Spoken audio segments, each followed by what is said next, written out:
Hello everybody and welcome back. I'm the R6 lore guy, and here is the lore of the brand new recruits in Operation New Blood. So I was at the Manchester Major and it was absolutely sick, but unfortunately so am I. But that isn't going to stop us. We're going to power through and take a look at the bios of the recruits. Now, I want to say something. This is one of the first seasons in quite a long time, many years at this point, where there is no intro cinematic. However, the operator bios for these two recruits do help us paint a picture, as with our newly remastered recruits in the gameplay is also reflected in the lore, where the system of getting recruits for Rainbow has changed. And a lot of this had to do with the attack on Tower, which took place in Operation Heavy Metal, which actually resulted in one of the recruits during that becoming a full specialist known as Ram. So I wonder if the Battle Pass will continue the story of the last comic book where Deimos is going on a mission with Rainbow in the field, or if it will continue to focus on these recruits. Now let's talk about some general things which is in the bio for both of them. Now, to begin with, a lot of their information just simply isn't there. That is because that there is multiple of these recruits. The attacking recruits in universe are now known as strikers, and the defenders are now known as sentries. So with them all being different people, their attributes and bios are all going to be different. Now in game, we are playing as two specific recruits. The striker we are playing as is a British female. We learned this from the little teaser cinematic before they were revealed. And the defender we are playing as is an American male. But that doesn't mean all the strikers and sentries are limited to that. They can be from any background, any nationality, from any walks of life. It's just we are focusing on these two specifically in game. And I wonder if they'll eventually get more customization to allow you to expand on that and pretty much change who they are. Now, something I will mention for the both of them is that they are part of the Rainbow Operation staff, which I do find quite interesting since the only two people we know who are in that is Zero and Mira. So considering these are recruits being trained, I think it make more sense just to have them listed as Rainbow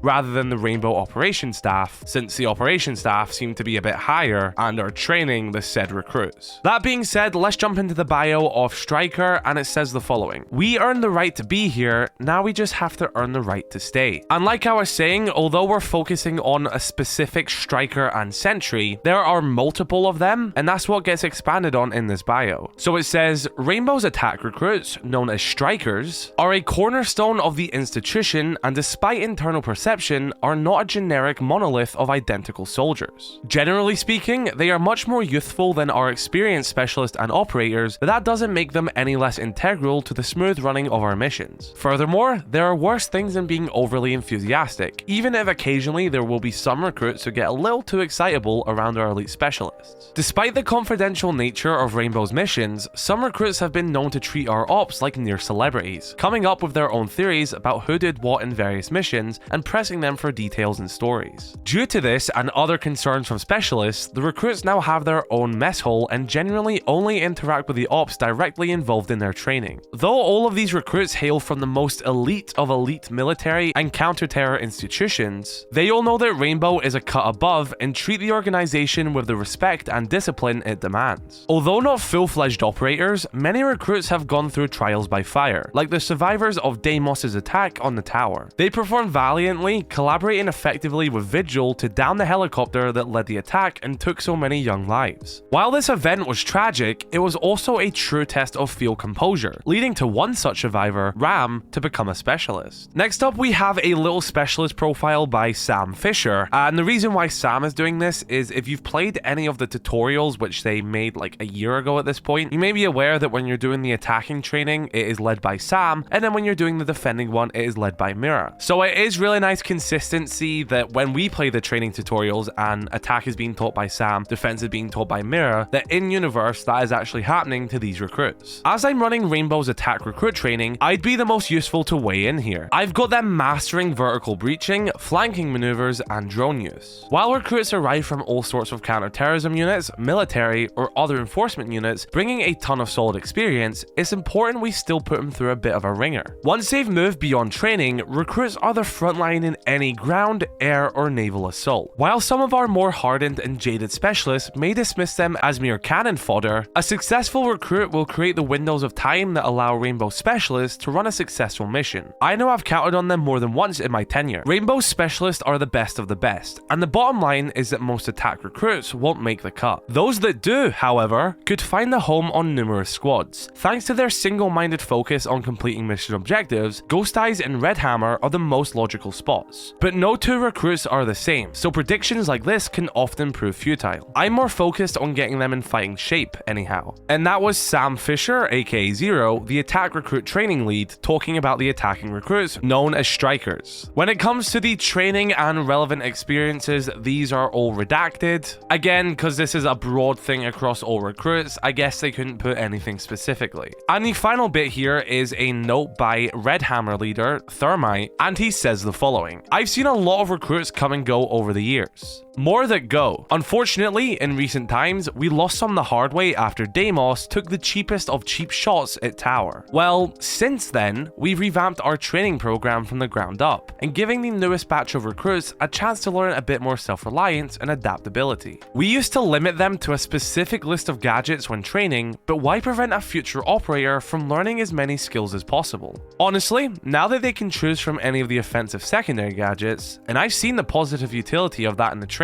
I think we should implement this in missions too. Hell, these recruits are hungry for action, and if they want mission experience, I say we give it to them. I'd way rather send one person out to both disable electricity with an impact EMP grenade and then blast through a wall with a breaching charge, than use two ops that could be busy getting the enemy in their crosshair. It's a two birds with one stone kind of situation, and kudos to Mira for redesigning their packs. The previous model had some organizational issues, only allowing for specific combinations of devices to be packed. With these attack recruits, I'm going to have to arm wrestle Caveira to see who gets them on their squad. And that was Thermite, the leader of redhammer, talking about the strikers, aka the attacking recruits. And I do find it quite interesting at the end there, he's talking about Kaze, obviously she's the leader of ghosteyes, and Sam was mentioning earlier in this bio about how he sees redhammer and ghosteyes as good squads for these recruits to eventually join. So I wonder if that's implying that we're going to get a new redhammer and ghosteyes operator in year 10. Right, let's move over to the bio of Sentry. Now, again, this is one specific Sentry we're focusing on, which does seem to be an American male. However, there is multiple of them, and they can be from any background. And at the start, it says, "We eat, sleep, and dream rainbow during training, and one day it'll pay off." Continuing on, it says, "The current crop of defense recruits, also known as Sentrys, in Rainbow are undergoing a revamped training regimen and find their place in an organization that needs their drive, adaptability, and resilience. Besides adding bodies to larger scale defensive missions, recruits are the foundation of Rainbow. Their ranks may seem faceless and nameless at times, but that won't last forever, as the organization will often promote from within, drawing a recruit up into becoming a specialist. While they are made up of a varied group with many personalities, backgrounds, heights, weights, languages, and skill sets, there are some commonalities between the defensive recruit. To succeed in the program, one must exhibit patience, attention to detail, and a deft ability to communicate clearly and succinctly both prior to and during a mission." Next, we move over to the specialist profile, which is by Mira. Of course, just like how Zero was the training lead for attack, she is the training lead for defense. And it says the following: "Since the training of the defense recruits fell under my purview, I created a new series of training modules, specifically designed for the threats Rainbow currently faces in the field. It is imperative that a recruit masters these training modules before heading into a hot mission. After Emerald Plains and our long journey to capturing Deimos, we ideally need our recruits to be on an equal footing with the Kira's elite, who are quite clearly receiving expert and well-funded field training. I can only hope that with Deimos under our roof, the edge will dull. While our experienced specialists will have their unique gadgets and ability to help ensure their success, a recruit given the opportunity to join a mission must showcase a mastery of variety of weapons. They are not the scalpel, they are the Swiss Army knife, which is why they bring additional utility into the field to support specialists. No matter what some of our more opinionated operators may say, these defense recruits are not all the same. They come from a variety of military and police backgrounds and have distinct goals they are pushing within the organization. What defense recruits all share, however, is a keen focus on hostage protection, and will do whatever it takes to complete the mission objective. Do not mistake them for shrinking violets though. With my training, they are learning to be just as aggressive as the attack recruits when the situation warrants it." And that was Mira, the head of the defensive recruit training inside of Rainbow. Once again, the training and relevant experiences are redacted. However, we do have a final note by Doc, who is the leader of Wolfguard, and he says the following: "Thanks to the recruits' uniforms and the size of their kit, they do field exercises exercises, bringing along 2 secondary gadgets rather than the singular one of our ops normally have.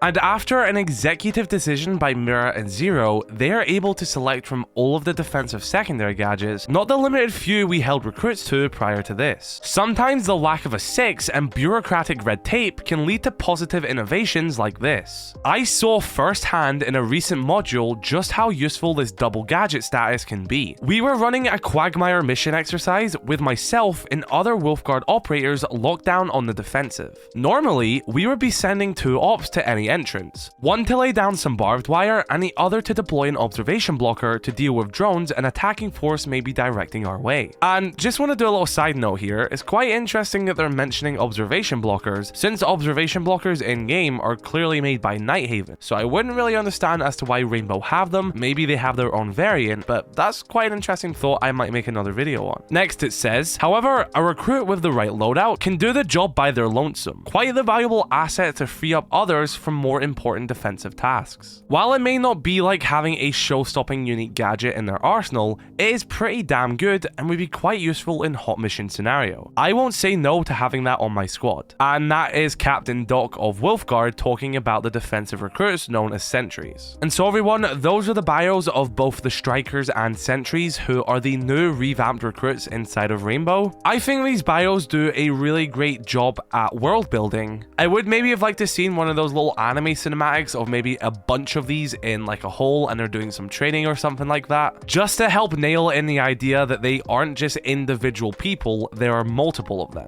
And also with like the Keyres Legion being a threat, they've changed how they're training everything. There's a lot of really cool stuff in here. But yeah, I'm interested to see where this goes. I wonder what they'll do with the Battle Pass lore, and who knows, maybe we'll get a really cool comic book this season as well. So be sure to let me know your thoughts in the comment section below. Drop a like on this video if you did enjoy. If you want to learn what happens next, be sure to subscribe, and I'm also going to be doing an entire lore video updated very soon. Be sure to let me know your thoughts. Have an incredible rest of your day. I love you all.